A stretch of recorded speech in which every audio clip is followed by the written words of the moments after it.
All right, guys, we're going to start the program here very shortly. This is the Thursday edition of the I Love CVille show. Judah, we're live on the group. Yep. We are live on my Facebook page. Yep. Excellent work, Judah. We are over 6,300 people on my personal Facebook page. Ooh, live on I Love CVille Facebook, where we reach more than 7,000 folks on I Love CVille Facebook. Group is live. What is that? That's nearly 5,000 people in the group. Are we live on LinkedIn there, J-Dubs? Yep. Excellent work. What are we? I think we're approaching 8,000 on LinkedIn.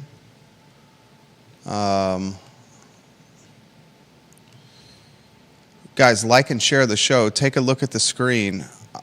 We've had some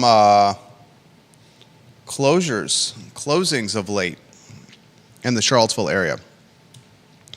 Live on Twitter, on my personal Twitter, where we then retweet it on to I Love CVille Twitter, I Love CVille Food Twitter, I Love CVille Network Twitter, and I Love CVille Real Estate Twitter. I think combined, those have north of 10,000 Twitter followers. I Love CVille Network on YouTube. We're live on I Love CVille Network YouTube.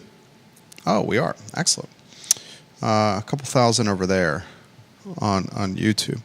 So what we're trying to do is just kind of galvanize and aggregate as many media platforms as possible to air our content, because we think that is today's version of media.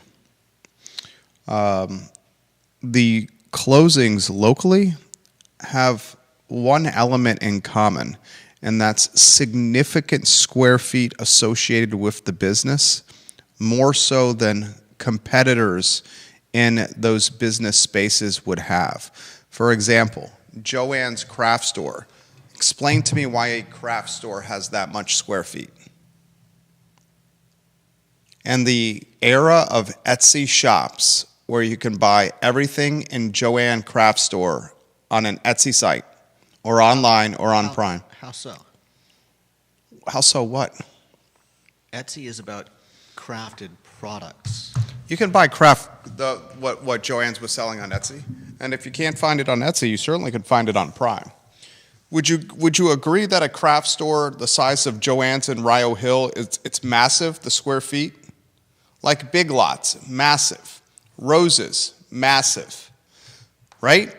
South and Central, massive for a restaurant. 10,000 Villages, massive. Fuzzy's Taco Shop, massive. The common denominator with a lot of the closings we're seeing is just massive sized businesses where they're drowning in square foot overhead. I want to talk about that today. Viewers and listeners, like and share the show. We'll talk about a commercial kitchen that's for rent on Market Street. We will talk on today's program, Tesla. This Tesla dealership that's opening in Stonefield is causing folks that are on the far left, and Judah's going to disagree with my choice of words, far left, to potentially boycott the shops of Stonefield in totality. Yeah. The far left is saying they will boycott the shops of Stonefield in totality because a lease was signed with Elon Musk Tesla. This is insanity. Magnolia House, unfortunately, demolished, and some interviews that are coming up in the next couple weeks on the I Love CVille show. Judah Wickhauer, we can rock and roll when you're ready. Like and share the show. Bill McChesney, thank you. Guys, hit that like button. We work hard for you. The only thing we ask in return is a like and a share of the show. I mean, I don't do we ask for anything else, J-Dubs? Ginny Who, thank you for the retweet. I don't think we asked for anything else, do we, Judah? I don't. Should we start selling some of the I Love CVille merch within the podcast? We could sell some of the merchandise that sells well within the podcast. Maybe we start doing that. All right, let's rock and roll when you're ready there, J-Dubs. Quiet on the set. Quiet on the set. How come you never say quiet on the set, Judah? I say it every day. Well, hey, I'm sorry. Goodness gracious, great balls of fire. Good Thursday afternoon, guys. I'm Jerry Miller. Thank you kindly for joining us on the I Love CVille show. It's a pleasure to connect with you guys through the I Love CVille network on what is turning into a 50-degree day. The snow is melting, the sun is shining, and Judah is chippy and cheery per usual. Thank you kindly for joining us on what we like to call the water cooler of Charlottesville, where you, the viewer and listener, help shape the show with your thoughts, your ideas, your questions, your topics, and your perspective. A lot I want to cover on the program today, including the far left, those who are vehemently opposed to Donald Trump and his second term, are choosing to boycott the shops of Stonefield, owned by a private equity group from New York, the shops of Stonefield. They recently inked a lease with Elon Musk and a Tesla dealership. They call it a Tesla gallery. Gallery is a branding term for dealership. And because Tesla was announced, news that we broke probably close to a year ago when we had Roger Voisinay on the program. Roger Voisinay, a realtor, a developer, and a Charlottesville stakeholder. I love Roger, love seeing him around town. He broke the news on I Love CVille that a Tesla dealership was coming to the shops of Stonefield about a year ago. Well, that news was announced within the last 48 hours. We covered it yesterday. And since that news broke, folks that utterly despise Donald Trump and Elon Musk are saying they are now going to not just boycott the Tesla shop, the Tesla gallery, but they're going to boycott the entire shops of Stonefield. They're doing this boycott while driving around in a Tesla, typing on their iPhones, on Amazon Web Services powered internet, on social media platforms owned by Elon Musk and Mark Zuckerberg, while enjoying some fresh produce from Whole Foods and Jeff Bezos. I want to talk on today's show the impacts of boycotting the shops of Stonefield because of political passion and ideology.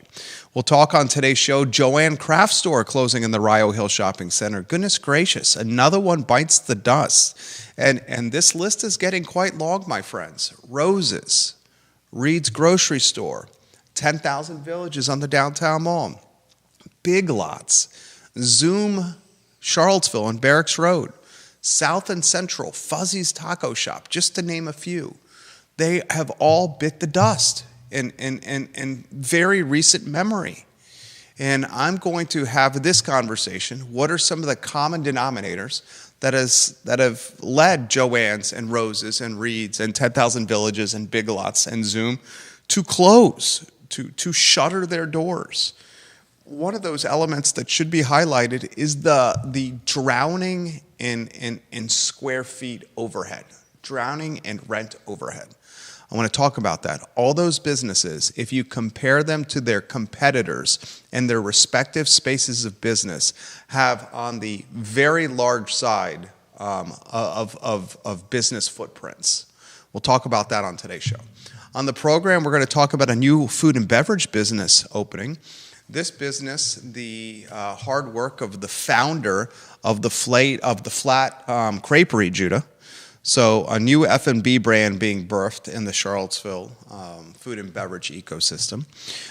We'll talk on today's program a commercial kitchen that's for rent on Market Street, just a hop, skip, and a jump from where I'm sitting right now in downtown Charlottesville.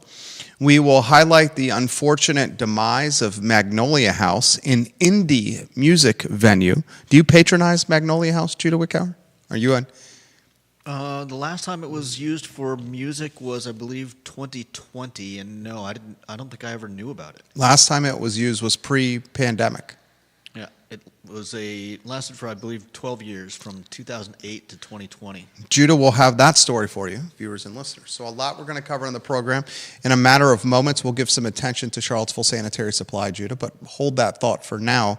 Had an interesting encounter with one of the Miller maniacs this morning as I'm getting ready to go to work and running late outside the door as we're getting ready to take the oldest Miller maniac to school. I drop him off at school in the morning. The youngest Miller maniac, who's 2 years old and change, decides to have a little fun with mommy and daddy and his big brother. I have my keys in my pocket. I have my wallet in my pocket. Judah, I have my North Face jacket on my shoulders. I have my Yeti 40-ounce, I love CVille, coffee cup in my hand. And I'm sprinting for the door. My wife, the glue, the Elmers of the Miller family, says, "Do you have your lunch, Jerry? Where is your lunch? Do you have your lunch? You always forget your lunch," which causes me an extra trip to drive in from Ivy into downtown Charlottesville to drop off the lunch at the Macklin building in front of the studio. And I'm like, no, I don't have my lunch. I'm panicking. For some reason, I'm patting my pockets and my shoulders and my chest and my arms, thinking that my lunch, which is in a what do you call those containers, Judah? Those plastic containers? Tupperware. A Tupperware container could fit in my pocket. Of course it can.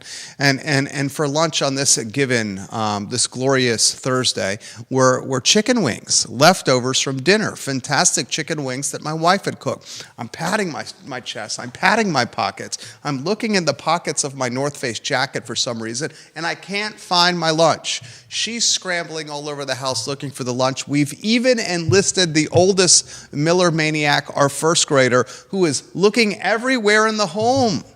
We're lifting up we're pulling out drawers. We're looking in the mudroom. We're looking under jackets. We're looking behind the sofa. We're looking in the fridge. We could not find the lunch. And the youngest Miller maniac was just standing in the center of the house, watching with a shit-eating grin as his mother, as his father, and as his older brother are running around with chickens with their heads cut off throughout the house, looking for daddy's lunch. Eventually, I just said, you know what, screw it. I got to get the oldest kid to school. We're running late. I don't want him to be late because I can't find my lunch, because I can't find my chicken wings. And as we get out the door, as we get into the car, and as we head to school, I get a phone call from my wife 15 minutes later, and she says, "You're not going to believe where your lunch was." The youngest Miller maniac, our 2-year-old, had hid daddy's lunch in his play kitchen, in the sink of his play kitchen. He goes into his play kitchen, pulls out the Tupperware container with daddy's 6 chicken wings, brings them to mom with a laugh of a sinister nature, like a Morgan Freeman, James Earl Jones belly laugh, and says, "Daddy," and gives them to my wife. Mm-hmm. He foils the family by stealing the chicken wings and hiding them for 15 or 20 minutes, knowing all along that he was the man behind taking daddy's lunch. A 2-year-old, ladies and gentlemen. That was today in the Miller house. We'll give some attention, speaking of legacy and family, to Charlottesville Sanitary Supply, 60 consecutive years in business. We saw Andrew Vermillion today, always looking distinguished and dapper, Andrew Vermillion in his row back. On East High Street, Charlottesville Sanitary Supply, guys, has been in business for 60-plus years.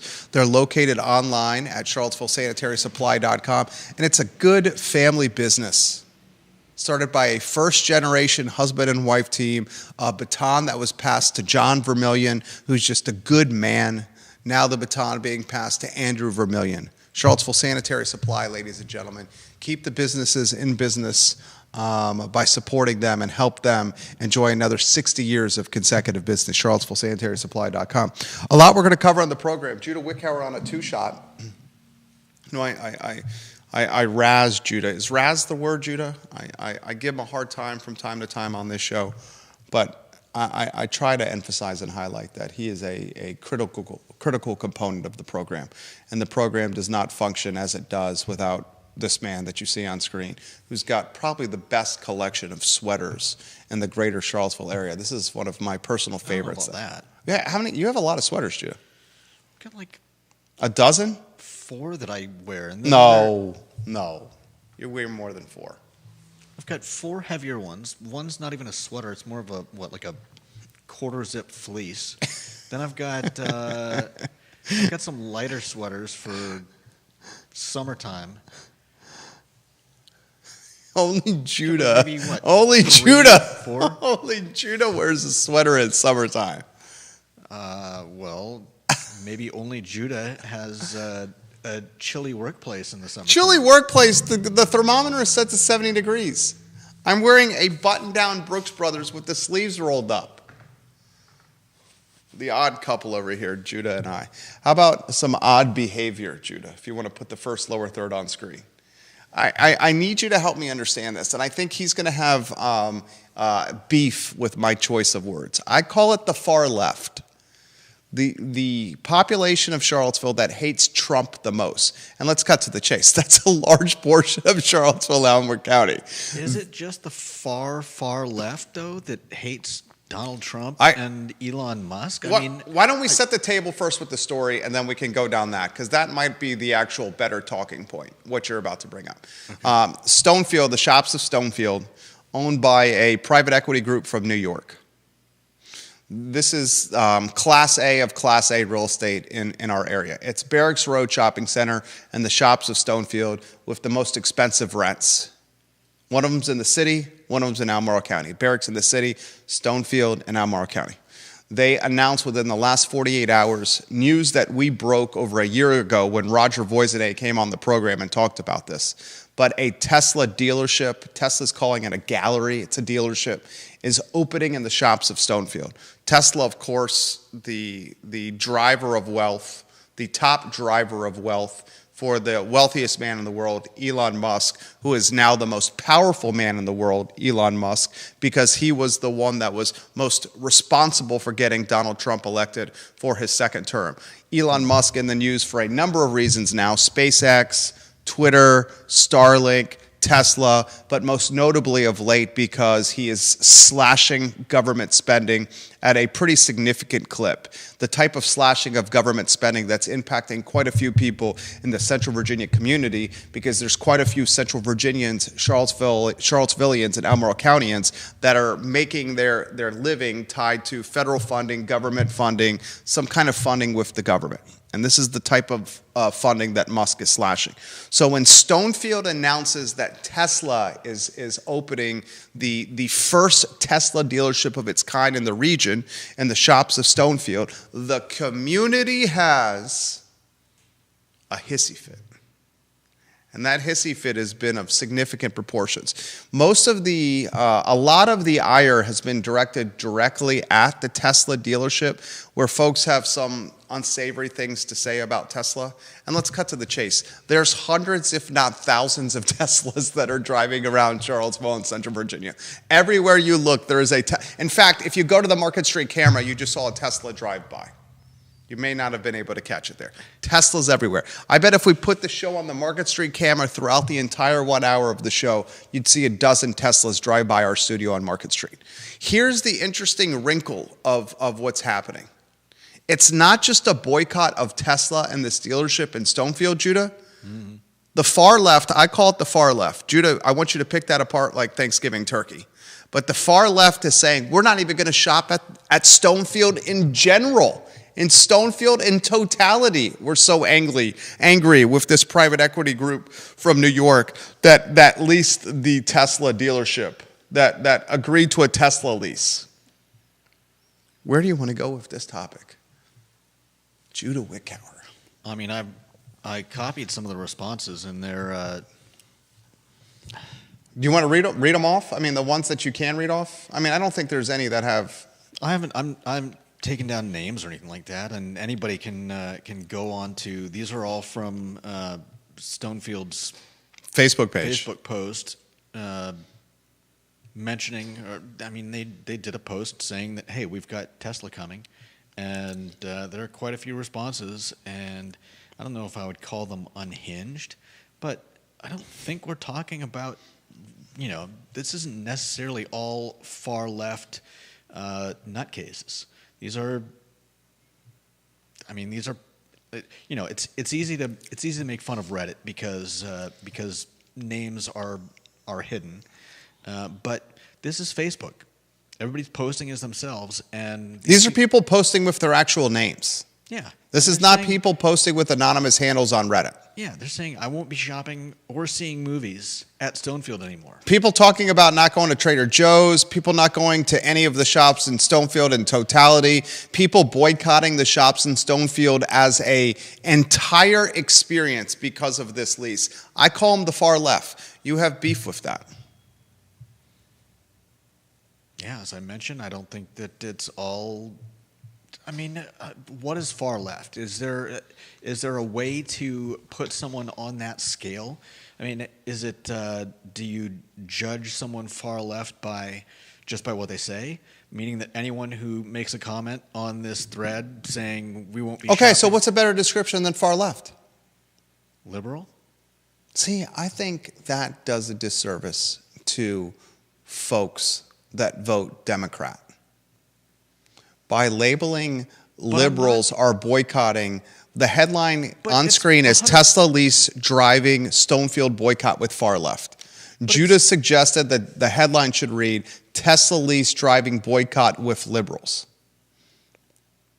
I believe the one that says liberals is more true than the one that says far left, because you don't know that all of these people are, do they associate themselves with the far left, or is it just your association that they're making these statements that puts them on the far left? Fair question. Fair question. I don't believe, and Fair I could be wrong, but I don't believe that there are any conservatives, people on the right side of the aisle, who are saying we're not going to shop at Stonefield. Again, I could be wrong, but I think it's safe to say that the people making these statements are left-leaning, liberals, and I don't know that they're all far left. Viewers and listeners, let us know your thoughts. Vanessa Parkhill, James Watson, let us know your thoughts. Janice Boyce Trevelyan, Lonnie Murray, Lisa Costello, Logan Wells Colelo, just to name a few. Bill McChesney. I was hesitant to use liberal in the headline because I find this behavior of choosing to boycott Stonefield, the shopping center, in totality because it signed a lease with Elon Musk Tesla. I can understand the concept of, I wouldn't do it, but I can understand the concept of people choosing to boycott Tesla. Sure. I cannot understand the concept, of boycotting all the shops in Stonefield because a Tesla dealership has signed a lease with the shops. I don't understand that. I agree. I thought putting liberal in the headline, you jump in here, I thought putting liberal in the headline did a disservice, a significant disservice to folks who vote Democrat or are left-leaning. Because it categorizes them as a group that is doing this behavior. Would Democrats have been better? See, okay, so I agree. I think that might be even more insulting than using liberals. It could be, but let me explain. So Please, first of all, I agree with you on, if you wanna boycott Tesla, that's fine. My initial problem is when people start basically networking and trying to get everyone around them to also boycott something. Even worse, we're in agreement, is what's going on here, where you're not going to shop in a shopping center because it has, like, I made the analogy earlier to you about imagine somebody going into Spencer's at the mall, seeing something that to them is offensive, and then deciding and telling all their friends and trying to get everyone else to agree with them that nobody should be shopping at the mall because Spencer's sells what? Pot branded T-shirts and adult toys. Yeah. Really? Okay. So the reason why I think it's fair to say Tesla lease driving Stonefield boycott with liberals is you're not labeling liberals. You're not putting you're not saying all liberals are horrible people or all conservatives are, a bunch of idiots. You're not pooling everybody in some blanket statement that puts down every single person in that slot. You're just saying Tesla lease is driving a Stonefield boycott with liberals, because I'm fairly certain that the people that are planning on boycotting Stonefield are liberals. There's nothing wrong in that statement, and you're not saying that all liberals are like that. Judah Wickower on point on the Thursday edition of the I Love CVille show. Viewers and listeners, let us know what your thoughts are. Judah Wickower bringing the heat today. Put your thoughts in the feed. We'll relay them live on air. Go ahead, and then I'll get to the commenters. Here's my favorite reaction to this. This was on the Facebook thread on the Stonefield page. These are people posting with their actual names, people. This is not Reddit where it's anonymous people flexing their keyboard muscles. These are actual posts with their actual names, a lot of times where they work professionally, that are posting this stuff. Read it. Are you going to use the name or not? Are you going to use the person's name? I haven't taken down any names, so I couldn't give you the names, but you can find them yourself. And none of these statements are. I don't see anyone getting fired because they posted one of these statements on. I mean, some of these statements are utter insanity. Well, here's my favorite. Somebody said "boo" and goes on to say, "I had plans to see a movie and have dinner at Stonefield tomorrow."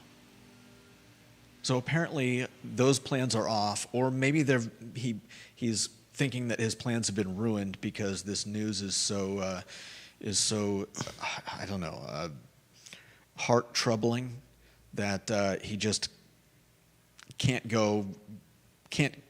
follow through with those plans tomorrow. People are saying on this thread, I guess the shops of Stonefield are welcoming Nazis. Right. Wow, the shops at Stonefield, you're making a terrible decision here, said another commenter. I guess we won't be shopping at any of your stores once this opens. Yeah. I mean, that's reason enough for me to stop shopping in Stonefield. And then we've got some responses like, let's be real. Nazis were National Socialists, not champions of a free market economy. For a town that prides itself on being educated and liberal, you'd think they would actually understand what the term National Socialist German Workers' Party means. And then my favorite sideline comment is, I'm just here for the meltdowns. And I believe somebody else left a GIF of someone shoveling popcorn in their mouth.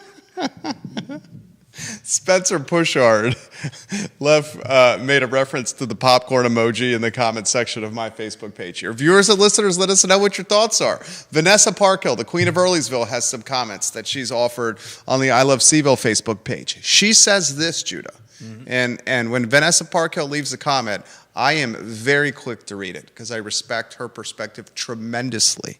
She said, I just had a conversation with my daughter about the use of the term liberal versus leftist or far left. I have an article about that language that I will need to find. I'll share it with you guys once I have it. Okay. Janice Boyce Trevelyan says, please share that article, Vanessa. I would love to read that article, and it will most likely become fodder on the talk show. Lonnie Murray, I'm very curious of your thoughts on this. I value Lonnie Murray's perspective. He's watching the program. I'm very curious of your thoughts on this discussion, Lonnie. Janice Boyce Trevelyan says this, it's very similar with being Republican if you are immediately labeled MAGA. Right. And kissing Trump, which is not true of all Republicans. That's 100% true. 100% true. Yeah, and again, let me say that I'm not. Nothing that we've said here is a blanket statement about any group. We try not to do that. Whether it's Democrats, right. Whether it's Democrats, liberals, or far left, we haven't made a blanket statement about anyone, and so our use of far left, liberal, and Democrat is language to explain what we're talking about. Right. And without that, we lose the meaning of language. The context of the headline. We may be using the wrong terminology, but it's not to put anyone down or make a turn those words into bad words. No, it's called headline writing. We're just this trying literally to is what I explain. did for a living while working for the Daily Progress, was write headlines for the newspaper. Amongst stories, laying out the paper. This is called headline writing. And the first topic of the show was Judah and I in the pre-production meeting, uncertain if the headline that you see on screen, Tesla lease driving Stonefield boycott with, he said it should say liberals. I said it should say far left, because if I use the word liberals in the headline, it's distasteful or it's insulting to folks who vote Democrat. But it's not, though. And you've made a compelling case. You've made a compelling case, Judah. You've maybe even persuaded me. Okay. Yeah. I don't think any of the people making these statements are Republicans or conservatives or people on the far right. Viewers and listeners, let us know your thoughts on this. So, how do we categorize? Yes, viewers, how do we categorize?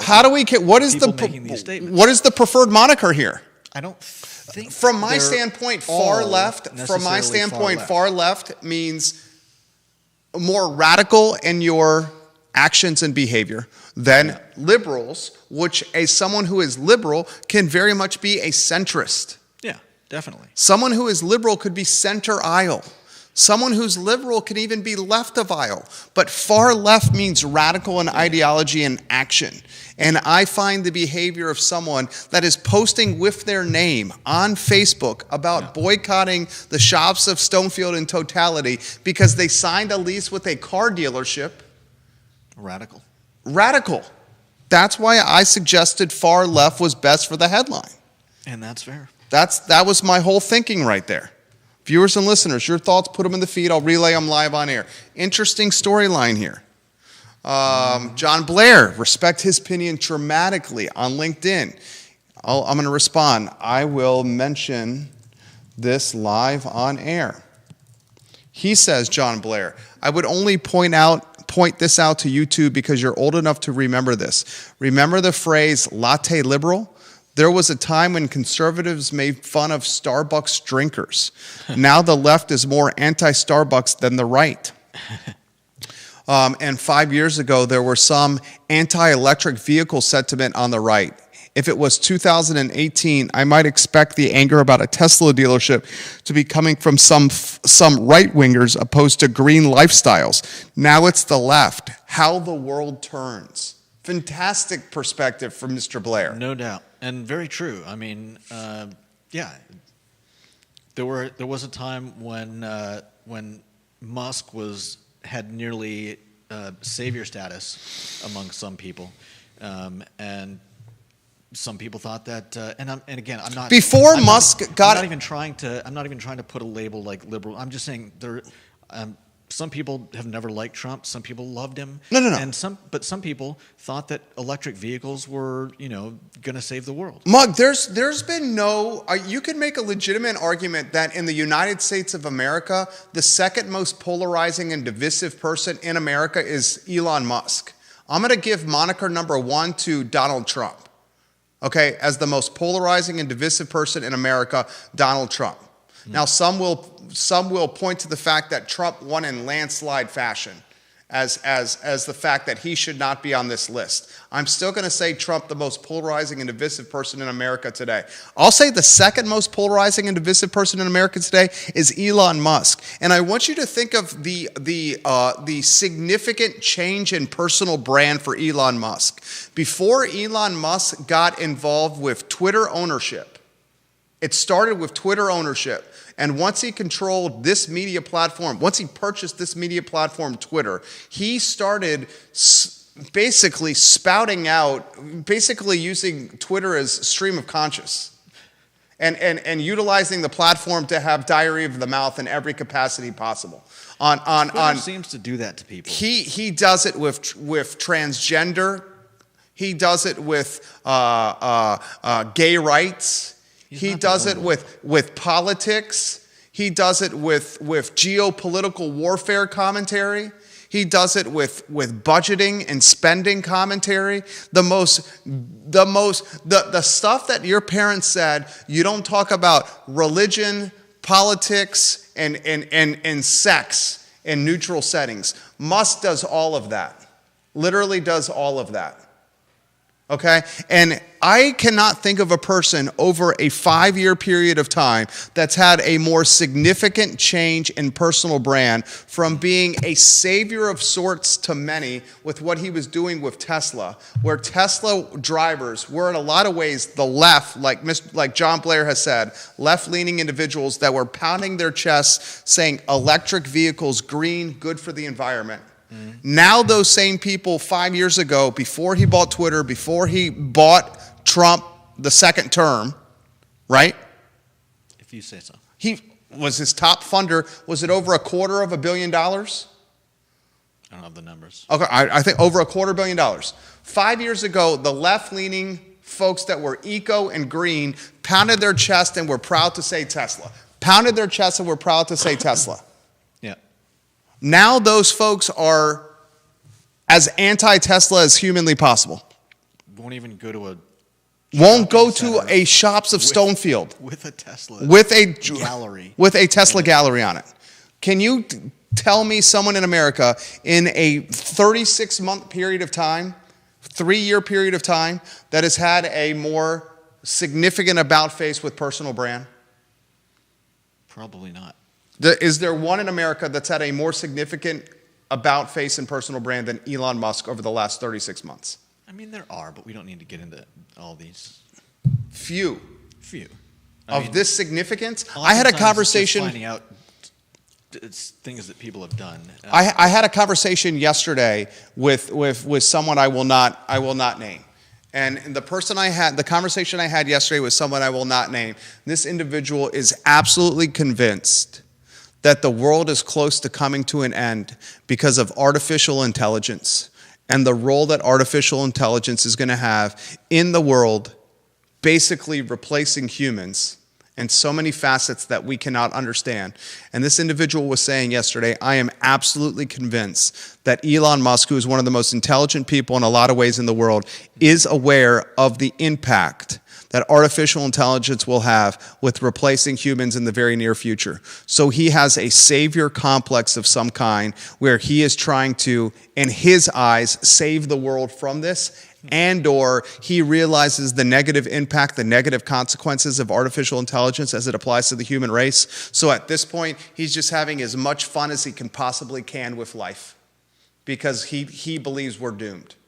One of two things to back or characterize or signify Musk's behavior right now. He's either got a savior complex to save humanity, or he knows humanity is doomed, and because of that foreshadowing, because of that doom foreshadowing, he's just spending his money and having a blast with what he's doing in life right now. That's an odd way to have a blast. I mean, you would characterize some of what Musk is doing as unhinged. I wouldn't characterize it as going on one last blast before the cancer ends your run. Musk's commentary on Twitter, he's tanked value of Twitter. He's damning and damaging the Tesla stock with his commentary and his political flag waving. You said he's damaged Twitter? Is Twitter got the same value than when he bought it? No, but we've also said that Tesla stock is certainly down, and the brand's been tainted since he got Twitter and started talking his views in such public capacity. I mean, some would argue that his stock was overvalued anyways, but comments coming in. James Watson. He says, I will stay out of the political side and just simply say that Stonefield has been a revolving door of retail and restaurants. A beautifully designed shopping center with several empty spaces. Very few have been successful. Malls and strip malls just don't do well in Charlottesville for some reason.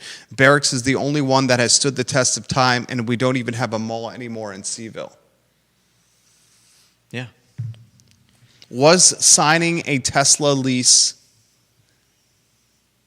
malpractice in the Shops of Stonefield, for the Shops of Stonefield?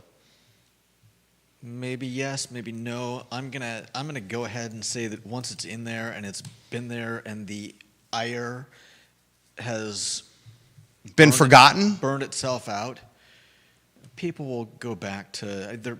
I mean, not all of us can shop it for Teslas anyways, but I think a lot of these people go back to Stonefield and return to their regular haunts. Comments coming in quickly. Lonnie Murray leaving a comment. Respect this man's opinion tremendously here. He says this, I'll just say that as a liberal, this is Lonnie Murray. He says, I'll just say that as a liberal, I would not boycott a great local business like Splendora's because of Tesla. He also says, I think the word some would probably clarify your headline.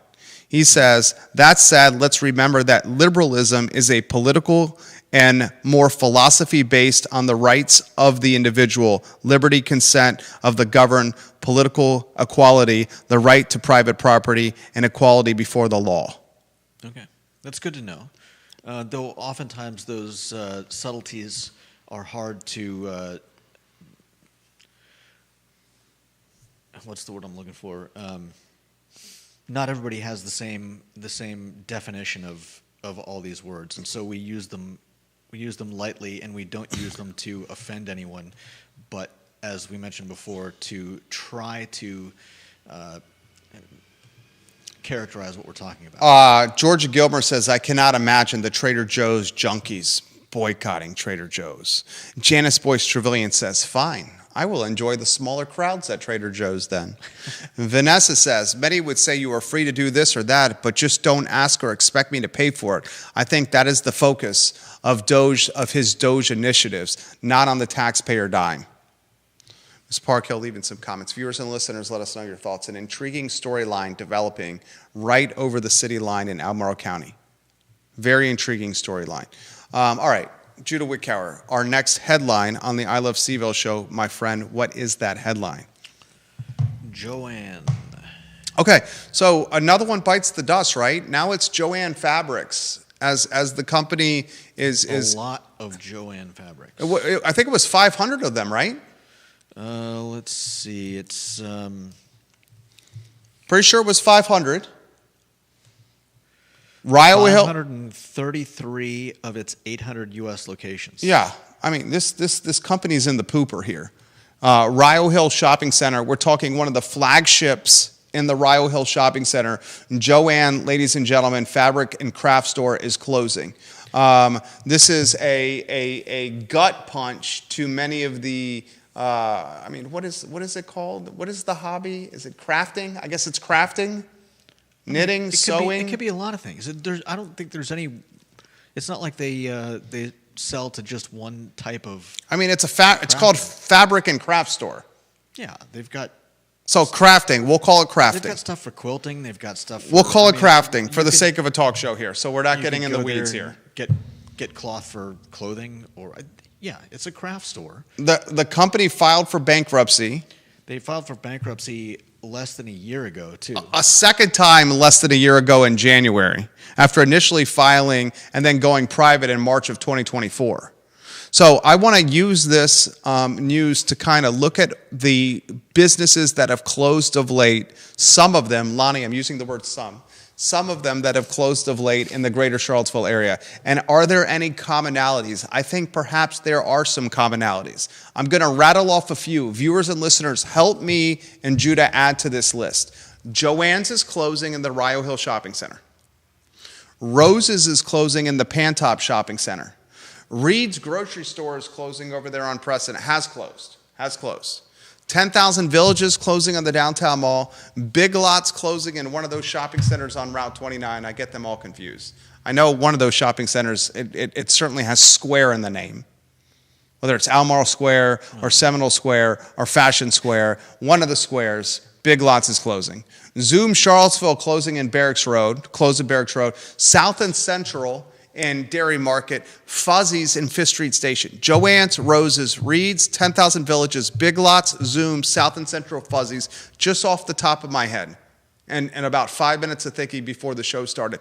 Ladies and gentlemen, you look at all those businesses, Joann's, Rose's, Reed's, 10,000 Villages, Big Lots, Zoom, South and Central, Fuzzies, and you compare and contrast those businesses with their competitors in their space of business, their silos of business, and all those competitors, all those businesses that close have pretty large footprints. Maybe you don't include Reed's in there because Reed's, people are going to try to compare it to a Harris Teeter or a Kroger or a Food Lion, and the Reed's in footprint is much smaller. I, however, push back and say a better comparison for Reed's would be the Market Street Market than comparing Reed's to Food Lion or Harris Teeter, because I think Reed's is more akin to Market Street Market, the grocery store right next to us in downtown Charlottesville, than a Harris Teeter in Barracks Road. And if I was comparing Reed's to the Market Street Market here, the Market Street Market is like 60% smaller than Reed's. So the case I'm making, the argument I'm making, my thesis is Joann's, Rose's, Reed's, 10,000 Villages, Big Lots, Zoom, South and Central, and Fuzzies, when you compare them to their competitors in their space of business, they have the largest footprints of their competitors. And as a result, they're drowning in lease overhead. Drowning in lease overhead at a time when human behavior has changed significantly, collateral damage to COVID.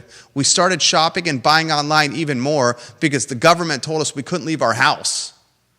So we started getting our behavior changed and even more ordering done to our home through digital means, and less of human connection, less a willingness or a want to build human connection by getting in our cars and shopping at brick and mortar locations. Support brick and mortars, people. A world where in-person shopping and brick-and-mortar shopping is a world that does not, that behavior does not exist, is a world I don't want to live in. It's a world I don't want to live in. Joann's, Rose's, Reed's, 10,000 Villages, Big Lots, Zoom, South and Central, and Fuzzies. I make a convincing argument, I hope, that they have drowned a death of too much leasing overhead. They've died a death. Drowned a death? They've drowned? If you drown, are you dead? Eventually. But can you drown and not die? If I say he drowned, is that person, if I read or you said so-and-so drowned, are we to think that that person is 100% dead? It generally implies that they did not survive. Drown means dead 100% of the time? I wouldn't say 100% of the time. So you can drown and survive? Yeah. I was drowning and somebody saved me. But that's drowning. He's drowning and someone can rescue someone who's drowning.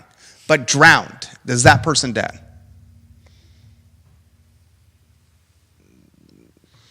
I mean, I'd have to look at it's the important topics on the I Love CVille show.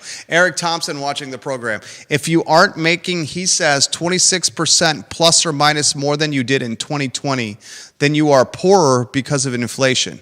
That includes businesses as the rising costs of goods and services impact everyone. Adjusting for inflation is crucial to maintaining your purchasing power and financial health. 100%. I would push back in saying what has really caused the death, the drowned status of these businesses, specifically Joann's, Rose's, Reed's, 10,000 Villages, and in fact, I would say every single one of them is human behavior changing as it applies to shopping on the internet. Is that true across the country, though? I say yes. The willingness to sit down in a restaurant, to get in your car, sit down in a restaurant, wait for somebody to come over, take your order, wait for the food to be delivered, and then tip on top of that, and then go leave the restaurant, get in your car, and head back home. That behavior is diminishing with millennials and younger. It's diminishing with millennials and younger. They're still thriving. Some of them are, but it's because they're doing something exceptionally well. The third-party delivery apps in a lot of ways will be the demise of sit-down restaurants. Yeah. And the crazy thing is, a lot of times I believe they don't even ask. So it's like, hey, we are going to deliver food for your company, whether you like us to or not, and we're going to do it until we put you out of business. Yeah. And can't deliver for It's you like the anymore. newspaper business. The newspaper business that chose to give away its news for free online without understanding the value of the internet and That's then not the being same like, thing, though. oh, it is. Hear me out. The newspaper business, I was right out of UVA working for the Daily Progress, and I was watching as Media General, who owned the Daily Progress, was giving away its news for free online. And I would say in meetings, and I was low man on the totem pole, I'm talking like a 22 or 23-year-old at the time, 24-year-old at the time, I said, we should not give away the news for free on the internet. And then I had our managing editor and our publisher saying, who is this gnat? What is he talking about? It's like, it's just I remember the publisher saying, it's just the internet. They're going to want to read it in print anyway. And I just looked at him, I'm like, dude, what are you talking about? I read all the news online. And he's like, he absolutely looked at me like I was an idiot because of my youth. The newspaper chose to give away its news for free. And when it gave away its news for free, that ended up being the demise of newspapers. These sit-down restaurants are choosing, out of desperation in a lot of ways, to partner with third-party delivery, But a lot of selling their food aren't. selling their food at no margin, where they're literally making no money. And they don't realize that will be the demise of their sit-down restaurant, where their margin is what's sustaining them when people come in and sit down. Your comment there? You probably know more about that than I do, but I think a lot of those businesses don't have a choice. That's not true. When DoorDash is already selling your stuff online. That's not true. Okay. I agree that DoorDash, these third-party deliveries are saying, we're going to sell your stuff. If you're a restaurant owner, you can say, no, you're not. Judah makes the point, yes, that these third-party deliveries are just cloning their menus or putting a link to their menu and slapping it on their DoorDash app or their online website. But the restaurant owner can absolutely say, no, you're not doing this. They can try. I don't know if it's always successful. You don't give the food to the person who comes in. Do you know? Yes. Okay.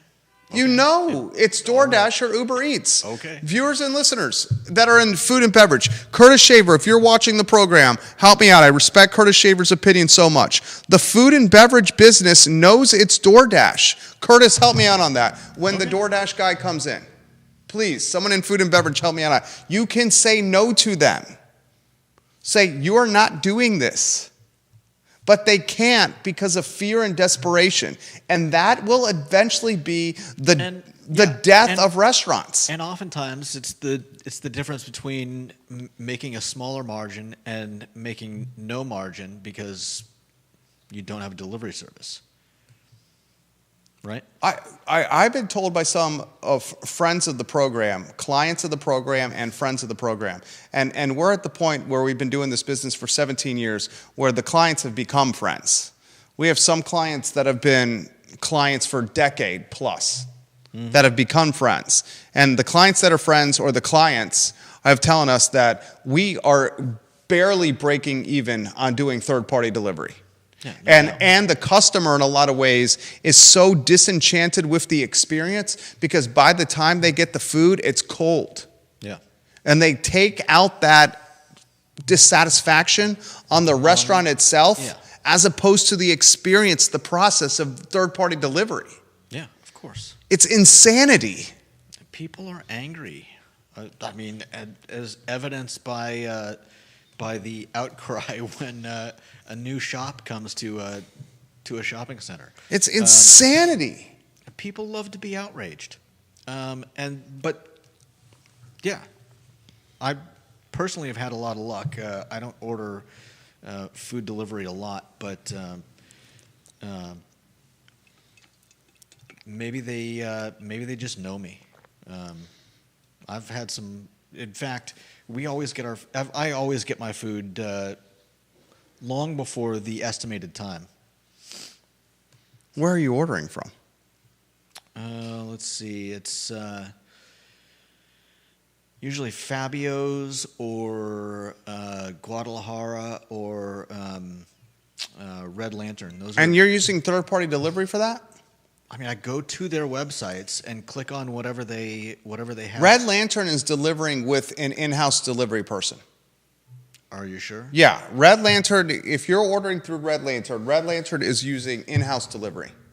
Okay, well, I'm talking about 3 different services, whether they're Uber Eats, DoorDash, or whatever. I don't even, I don't keep track. But we usually get, I usually get a text message saying, hey, your food will be delivered by whatever it is, 8:30. And then 8:10 rolls around and get a text saying, your driver is approaching. I'm like, what? Really? We just ordered the food. It's good. Yeah, it is good. But my advice, and people are going to hate me for making this comment. Young millennials and the younger generation will hate me for this comment. My advice to the restaurant owners that watch and listen to the show, and I see half a dozen of them doing it right now, is to stop doing third-party delivery. I'd like to hear their responses. So. If enough of the restaurants stop doing third-party delivery, where they literally have slim, if any, margin at all, then that stopping of third-party delivery will change human behavior and will drive their customers back into their actual brick-and-mortar restaurants to either eat there or to do food to go. If they were really smart, they would team up with each other and start a delivery service. That's been tried in Richmond. Okay. Curtis Shaver leaving some comments. Thank you, Curtis. He says, you just not... what are you saying? You just not... I can't read this. What are you saying in this first paragraph, Curtis, here? I know he's typing fast because he's trying to get these comments in while the show's going on. He said, if you're signed up, you can't deny making the food if it's ordered, if you sign up. Can you deny being on the site, Curtis? This is a guy that used to own Peloton Station, executive chef at Hamilton's, and knows the ins and outs of restaurants better than anyone I know. He says you can turn the service off, Judah. He also says, I agree that the drivers don't give 2 poop emojis about the food or the customer. The drivers do not.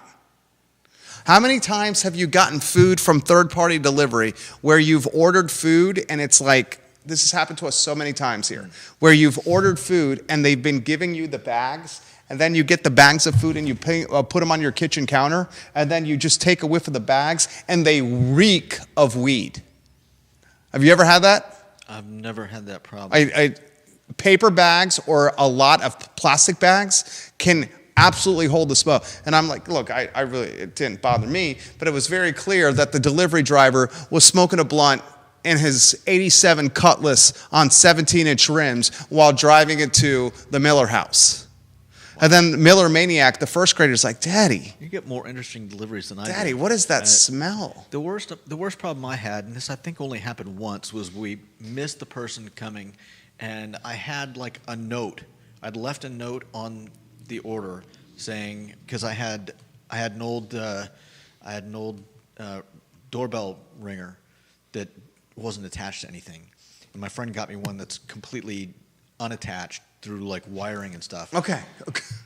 I told them to push the button, which button to push, and I'm like, shouldn't they have? We got a text, and we're thinking, shouldn't they have gotten here by now? I go open the door. There's the food sitting on my front stoop. That was the worst. Like, really? How long has my food been sitting out in the cold? The worst I'd ever seen was part of the food being eaten.